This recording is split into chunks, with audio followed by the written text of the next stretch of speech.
Friends जय जगन्नाथ स्वागत जनाऊँगी आपण YouTube channel the sky Odia को।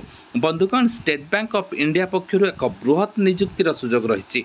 बंधुगण पदवी बा पोस्ट कहि जदि 1040 कोटी बृहत पदवी नहीं एसबीआई पक्षर आसी जो थे आपण मैंने जदि ओनली ग्रेजुएशन पास करिसेंती ताले 1040 कोटी निजुक्ति जो एसबीआई पक्षर आसी आपण मैंने भाग नहीं पारे।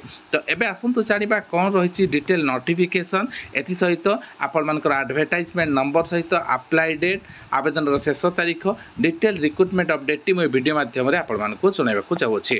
तो बंधुगण यहीपरि लेटेस्ट जब नोटिफिकेशन सठिक समय पाइबापी the sky Odia YouTube channel को लाइक करूँ शेयर करूँ और चैनल को सब्सक्राइब करी ऑल नोटिफिकेशन को ऑन रखा अनुरोध। एवं आसतु जाना कौन रही अपडेट टी। तो आपण मैंने देखिपे ऑफिशियल वेबसाइट एसबीआई पक्षर मु ऑलरेडी आसी सारी जो थे आपण मानक मु पीडीएफ रो नोटिफिकेशन रो पीडीएफ डाउनलोड करके आपण मानक सम्मुख में रखी।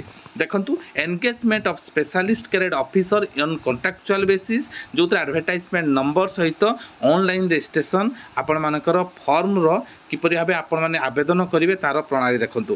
फॉर्म टी ऑनलाइन जरिए आवेदन रहिबो जो थे ऑनलाइन रजिस्ट्रेशन ऑफ एप्लिकेशन 19/7/2024 आरंभ होउची एवं आवेदन शेष तारीख 8/8/2024 मसीहा पर्यंत चालू रहिबो। एथि सहित पेमेंट ऑफ फीस मध्य 19/7/2024 रु 8/8/2024 पर्यंत चालू रहिबो। तो एथिरे आपण माने देखंतु ऑनलाइन एसबीआई पक्षरु जो एसबीआई क्यारियर को जाइए आपण माने फॉर्म टी पकेया को पड़िबो जार लिंक मो डिस्क्रिप्शन बॉक्स रे देइथिबी आपण माने सेतरे मध्य पाई परिबे। जानिबा डिटेल वैकेंसीज। तो बंधुगण सर्वमोट 10 गोटी पदवी पर रिक्रुटमेंट आसाई अच्छी जो थे रही central research team product lead central research team support project development manager technology रे project development manager business relationship manager team lead regional head investment specialist एवं इन्वेस्टमेंट ऑफिसर को लेकिन सर्वमोट पदवी आपण माने देखिबे 1040 कोटी बृहत वैकेंसी आसाई अच्छी।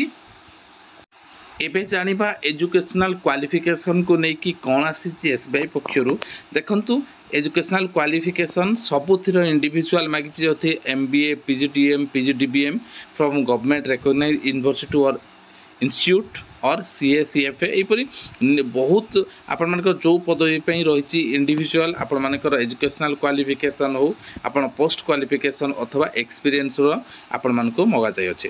जदि देखिबा सहीपरी आपण मानकर जो ग्रेजुएट पोस्ट देखंतु आपण मानकर रही रिलेशनशिप मैनेजर देखंतु एजुकेशनल क्वालिफिकेशन आपण मानकर mandatory graduate from government recognised university और एजुकेशन इंस्टीट्यूशन। तो आपण माने जदि ओनली +3 पास करिसंती ताहले मध्य आपण माने एथिरे भाग रिलेशनशिप मैनेजर पदवी पे एसबीआई पक्षरु आपण माने एथिरे नियुक्ति प्रक्रिया रे भाग नै परिबे। एथि सहित आपण मानकर अदर क्वालिफिकेशन मध्य मागिछि आपण माने देखि परिबे। एथि मध्य रहिछि बीपी वेल्थ जो थे ग्रेजुएट रहिबो प्रिफर्ड एमबीए पिला मानक पई रहिछि बट एथिरे मध्य ग्रेजुएशन पिला माने अप्लाई करि परिबे। तो एहीपरि आपण मानकर 1040 गोटी बृहत वैकेंसी देखंतु रिलेशनशिप मैनेजर टीम लीड एथिरे मध्य आपण मानकर एजुकेशनल क्वालिफिकेशन टी ग्रेजुएशन रहिछि। तो आपण जो माने भी ग्रेजुएशन विथ आपण मानकर किछि एक्सपीरियंस रहिछि ताले एसबीआई पक्षरु 1040 कोटी रो नियुक्ति रे भाग नै परिबे बा नियुक्ति प्रक्रिया रे भाग नै परिबे। तो फॉर्म टी आपण माने एसबीआई बा आपण देखंतु एठी दिया जाय अछि एइथरे लॉगिन हे कि फॉर्म टी आपण माने आवेदन करि परिबे। देखंतु एसबीआई रो ऑफिशियल वेबसाइट को जाय कि career then current opening part को जदि जिबे आपण माने सेतिरे फॉर्म डाउनलोड करि परिबा सहित आपण माने फॉर्म मध्य आवेदन करि परिबे।